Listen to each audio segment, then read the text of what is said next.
If you push money as your primary driver, it doesn't follow necessarily that you will also bring value to the ordinary person. If you focus on bringing value to the ordinary person, and if you do that well, you also bring economic value to your institution as well.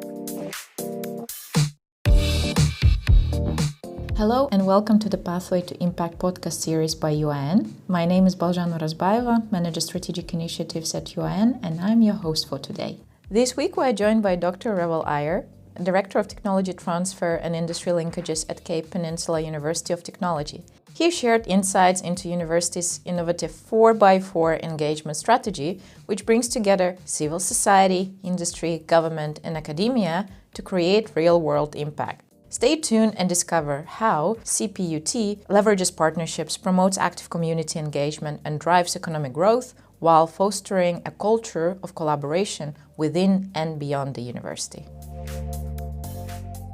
It is my pleasure to welcome Dr. Revel Iyer from Cape Peninsula University of Technology, who is Director of Technology Transfer and Industry Linkages.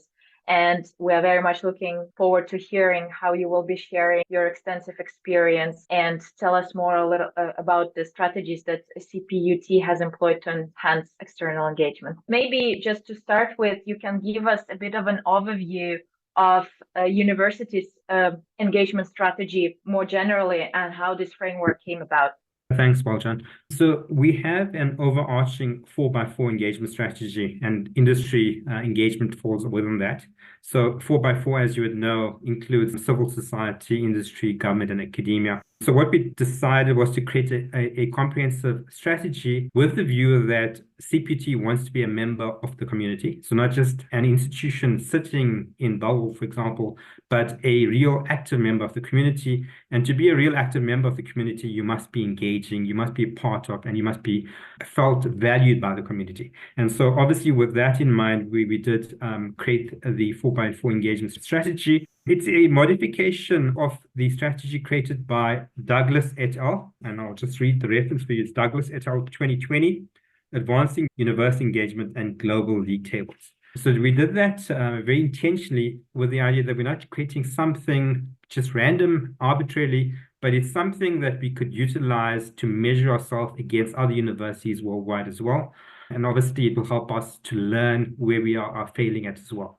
Was there any particular bigger motivation behind this? Maybe any changes on policy level, or was it the university itself that really wanted to stand out and develop a framework like that to then be able to engage across all four pillars that you have just mentioned? Sure. I think it's multiple levels. So one of the drivers is a CPUT is a university of technology. So by definition, you should be working with the different levels of society, whether it's industry or government and the like. So that's the one. And then that's embedded within the university's Vision 2030. So universities typically create a decadal plan. And so in our 2020 to 2030 decadal plan, we have embedded that firstly, we need to be an institution that's engaged or a valued member of the community. And part of that means that we need to be relevant and responsive to the needs of society. And the only way you can be relevant and responsive is obviously by engaging with community, understanding what they need, and obviously working with them to create initiatives and knowledge-driven outcomes. And then at a larger level, if you look at South Africa, I don't know if it's a global issue as well, universities are struggling in terms of with the economic situation. You have, in South Africa specifically, in terms of first-stream income, universities are seeing a decrease in real terms since around 2010. Your first stream is typically your government subsidy. And then your second stream, which is your tuition fees, obviously we've had to decrease that. So if you look at it from a real terms perspective, it's not increased at a real terms perspective as well, because people cannot afford tuition fees as well. And so obviously we've seen a hit there. And that also is driving how can we look at positioning the university to be a member of the community, but also building income streams through that engagement as well. And when we talk about technology transfer and strategic partnerships with industry, what kind of role do they play in this bigger framework where not only, say, knowledge commercialization plays a role, but also some other aspects of For example, I can imagine there is collaboration in education and research. So maybe you can talk more about that. As you said, that there's a number of different modalities of engagement. I think we're blessed, and I think this is one of the learnings maybe for the other institutions out there who are looking to replicate what we've done. The most important thing is to leverage what you have, what you're good at. And I think that was one part of our starting point. We have something called technology stations. So technology stations are outward-facing organs of the university, and we have 3 out of the 18 technology stations in South Africa, and 2 of them service about 3,000 to 4,000 small and medium enterprises every year. And so what they do is they support those industry or small companies to develop prototypes, to develop new product ranges, etc. So it's not about just doing research. They can come in, they can utilize our equipment, and we have effectively a small factory. And obviously, we allow those companies to utilize that. And obviously, we bring our expertise as well. And then we tie that to our research programs. So obviously, our researchers leverage that. And then if big industry wants to come in and they want to outsource their research via contract research, obviously we build programs into that as well. And then the more traditional type of initiatives, work integrated learning, we push that quite hard at CPUT. And beyond the work integrated learning, we look at service learning, where people go back and obviously give back. And then we also try and bring in volunteerism, where people go and volunteer beyond their service learning and their work programs, volunteer in society, because obviously the value that you can provide is beyond the research part, right? It is participating at different levels of society, informing policy, informing the way industry grows, and like being involved in those industry bodies and the like. And so that's what we've pushed quite hard, and obviously getting people involved. That will inform the research and it'll inform the curriculum as well. And so obviously the students that come through the university, they're getting a better experience, and it positions them for the future world of work as well. So at multiple levels, we're getting value. The outside communities are getting value, but we're getting value, and our students coming through are getting value as well. Mm-hmm. It does sound like the framework integrates a large number of different academic as well as administrative activities across the university. I wonder, though, how you manage to keep track of all of that, because I can imagine that involves a high engagement of different types of stakeholders, both within the university, also outside. So what kind of strategies do you have in place to be able to manage that kind of engagement? So obviously it can be quite intimidating, as you say, if you're trying to bring all of the things together, and you'll have a massive network of activities as well. So I think the most important point is not to try and micromanage or to change what is working properly. For example, I mentioned to you the tech stations as an instrument, it works very well. So instead of saying to them, you need to come out and have a different reporting structure, rather try and create a structure that seamlessly integrates what is already there without having different layers of bureaucracy. But what we've tried, and we've tried very hard to do, is actually to create a central coordination point without creating levels of bureaucracy, so that when you engage with the different layers of society, it's the same message or the same way we communicate with them. It's not different people interacting at different levels and giving different messages as well.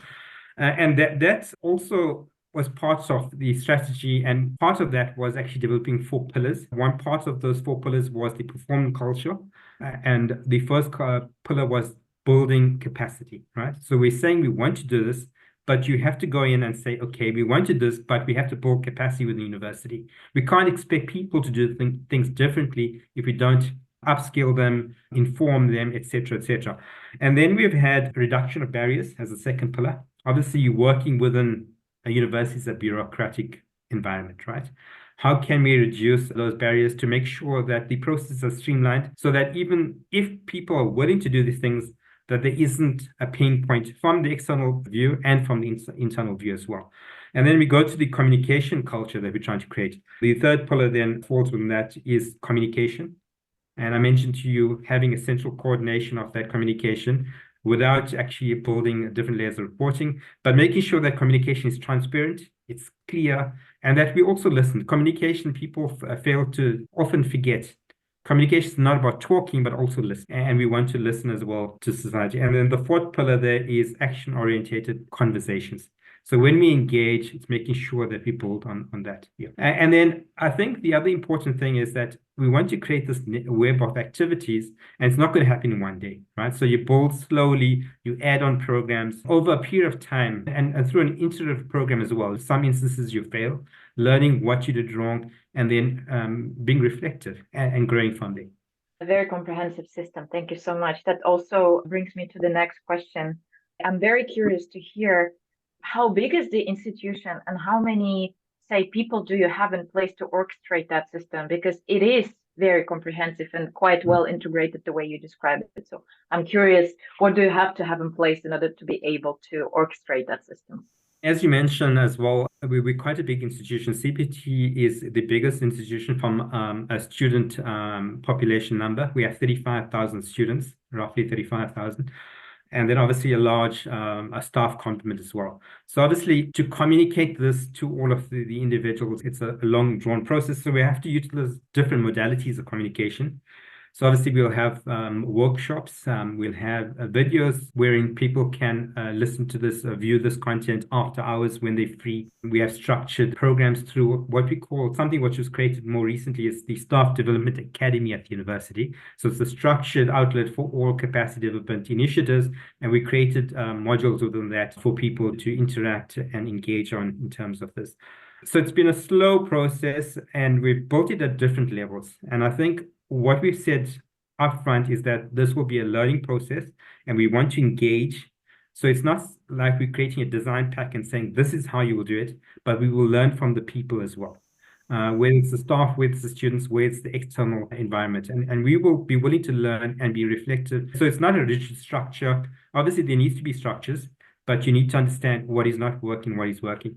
With that, I think it's important. I mentioned this quite a few times. It's an iterative process, and you have to learn as you go as well, and be willing to change those SOPs, those policies, and to actually put that as a practice document for people. So you're creating a community practice effectively. Yeah, that builds the culture over time, basically, Yes. with all of those interventions that you have in place. Very interesting. Now, speaking of faculty engagement and academic engagement more generally, I wonder what the current status of it. Do you see that most of the academics are engaged, or there is a long way to go? I know it's probably a $1 million kind of question, because I think many institutions are always asking themselves how to do it properly, but maybe you can share some lessons with us too.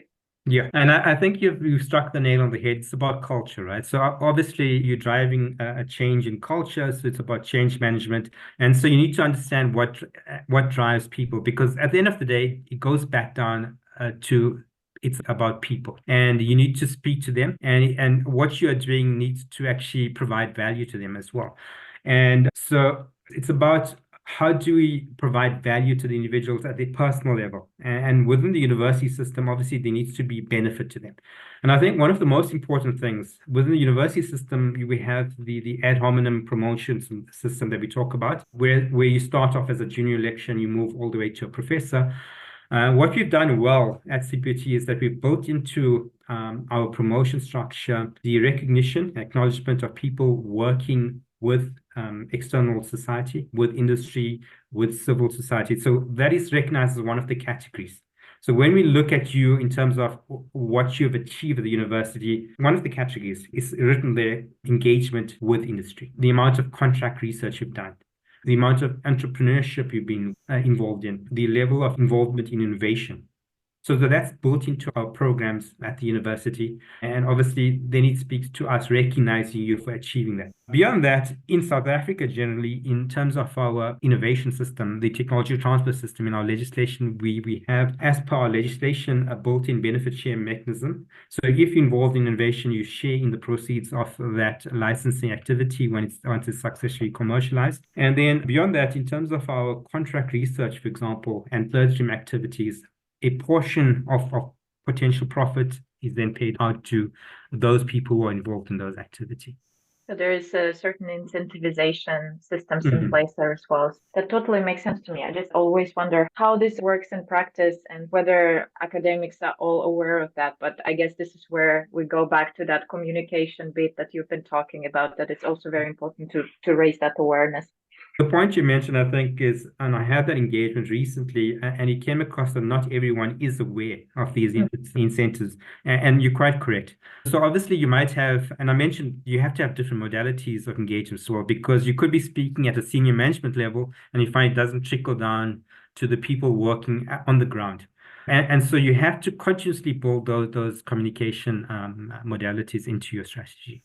I would like now to talk about your partners, your collaborators, because you've already mentioned industry. We talked a little bit about SMEs. Maybe you can just describe the profile or different kinds of profiles of the partners that you would usually work with. And is there any system in how you would categorize them even? Do you, for example, distinguish between strategic partners versus regular partners? Yeah, so obviously, as I mentioned, in terms of our 4x4 engagement strategy, we have the 4 layers. And within that, we will then differentiate between industry, civil society, government, and academia. But even within the industry component, we will then differentiate between SMMEs and industry, a big industry. I think it's an important part of the South African cultural space. And I think within other institutions as well, they look at their specific context. And obviously, then you will look and recognize different types of levels within your system. So most certainly we do that. And I was going to mention as well, when we look at it, we don't just look at the sector, we look at the value we provide to the ordinary South African, right? So obviously we might be engaging through an initiative with government, but we look at who are the final beneficiaries as well. And I think the key point, and this is where I stand in driving different programs at university, I want to see value for the ordinary South African, regardless of who I partner with. And the way I measure that is I look at, do we improve the quality of life of South Africans? Do we create new jobs? Do we grow the South African economy? And the reason I push this quite hard is I say that if we do this and we do this well, we will also make money for the university. And if you look at it from the other perspective, and I see lots of other universities trying to do this, where they try and push money as their primary driver. If you push money as your primary driver, it doesn't follow necessarily that you will also bring value to the ordinary person in terms of improving the quality of life, growing the economy, etc., etc. And so what I would say to people out there listening to this, if you focus on bringing value to the ordinary person, and if you do that well, you also bring economic value to your institution as well. That's very interesting and important what you're saying, because I couldn't agree more. But I always wonder, how do you manage to measure that impact? Because all what you were talking about is very much on the impact level, I would say, when it comes to the benefit for society. Do you have any systems in place on how you would measure that? So I mentioned to you up front, we're following the system created by Douglas et al. And obviously that allows us then, because obviously that has certain criteria, which allows us to be included in their framework when they create the global metrics in terms of where the university is standing in terms of engagement. Just to point out at a high level, the criteria that they use, there's 8 main criteria. So the first one is university commitment to engagement. So yeah, you look at the senior and executive buy-in to this engagement strategy. And then the second one is the community opinion of the university. So what do the external parties view university in terms of the value they're contributing? The third one is student access. When I say student access, this is pre-university student, right? So this is at the school level. Do they have access to university? Can they see what a university is about, and then informs them before they come to university? And that speaks to the volunteerism, the actual programs that we offer universities to actually upskill these students, even if they're in rural contexts, if they're in disadvantaged contexts, they have access to what we offer. I mentioned this and I alluded to this, the volunteering aspect. That is one criteria that's utilized. How well do we volunteer, not just at the student level, but at the staff level? The fifth one is the research reach outside of journal articles, right? So now, do we produce innovations that are transferred to industry? And I mentioned to you, do we inform policy? Do we participate in industry panels and the like? The sixth one is community engaged learning with the curriculum. So obviously, does society inform our curriculum? And I mentioned to you there, we want to create a student population that is set up to be the next level or next generation of employees and employers. And so obviously, if our curriculum is informed by society, it helps them as well, right? The seventh one is socially responsive purchasing. And I think that's important where we're sitting now as the world, in fact. The eighth one is the carbon footprint. And then it speaks to why did we look at Douglas et al. It's informing us and understanding what is the broader context. Beyond that, I mentioned to you, we also look at the drivers of the ordinary South African. What's our context? And I'll give you one example, maybe. We have one technology that was transferred to society in South Africa, and as in many other Southern African countries, we have traditional circumcision as young men come at age, and we have quite a high mortality rate. And so one of the innovations was directed at decreasing that mortality rate. And that technology was transferred to a small company, and they rolled out in 1 year 30,000 units that was transferred to these young individuals passing through the rite of passage, in fact. For me, that's something I can be proud of to say it impacted people's life, decreasing the mortality rate. So even if the university hasn't got money out of that, even if we haven't published that, it was published, but generally that brought value. I think those are the factors that I look at. So we don't focus so much on how much money came in. Obviously, you would look at it as a secondary fact. It's important because if you bring money in, you can build other instruments in the university. So it is important, but it's not the driving point. And then we don't look at the number of patents because patents by themselves is not value. It's the transferability of that. I'm very much impressed by this people-driven approach that you are taking. I think it's very admirable. Now, also being mindful of time, I would like to maybe get to the bigger questions as we always do, more forward-looking, and also something that maybe you can share as an advice with our community. So what have been perhaps the biggest challenges in implementing and sustaining this very comprehensive framework? Do you have any lessons that you would like to share? And maybe just more generally, if anyone were to replicate this model, what would be your advice on that? Obviously, as I mentioned upfront, it's going to be a learning process, right? So you take it slowly, step at a time, and you learn through that. And obviously learn from the lessons where you failed as well. Don't look at it as a failure, look at it as how can you improve. And the one important thing that we've learned, obviously within the university in space, you're quite constrained in terms of resources, whether it's money, whether in terms of the human personnel. Leverage what's out there. For example, we looked at what does government offer from their instrument perspective as well. And we started building relationships. For example, in South Africa, we have the Department of Trade, Industry and Competition. And so we looked at what instruments they have for building partnerships between industry and universities. And so without the university having to throw so much resources, we built that relationship and we could leverage those instruments. And they had a whole portfolio of instruments. And obviously that helped us. And through their networks, it helped us to build more partnerships as well. So what I would say to you is build on what you're good at as an institution, leverage what's out there, and look at your context. And fourthly, build on the lessons or the failures in the sense that you've learned from. Wonderful. Thank you so much. That actually brings us to the end of this conversation. And I would very much like to thank all of the listeners today and Revel for sharing all of the lessons learned. And just to remind everyone, this event was part of our free Fireside Chat series. If you found this one interesting, which I personally did, make sure to visit our webpage to see what's on, because we run lots of different kinds of events on the topics like this one. Revel, it was a great pleasure to learn more about this framework, and I hope to see you soon. Thanks, everyone. Thanks, Baljan. Thanks. Thank you for listening to today's discussion. Follow UIN on LinkedIn, and if you are enjoying our podcast, make sure to subscribe, rate, and review in your podcast platform of choice to help other people find this content too.